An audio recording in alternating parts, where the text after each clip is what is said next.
Aming Ama, maraming salamat at muli mo po kaming binigyan ng isang buong araw upang maging daluyan ng iyong pagpapala at liwanag sa marami.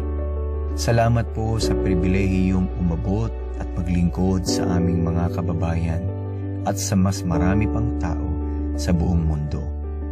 Patuloy po naming dalangin ang iyong pagsama at pag-iingat nang sa gayon may pagpatuloy po namin ang iyong layunin at maisulong ang iyong kaharian dito sa lupa. Pagpanibaguhin mo po ang aming lakas, kalusugan at sigla sa aming pagsunod sa iyo. Ito po ang aming dalangin sa pangalan ng iyong bugtong na anak na si Jesus, ang aming Panginoon at tagapagligtas. Amen.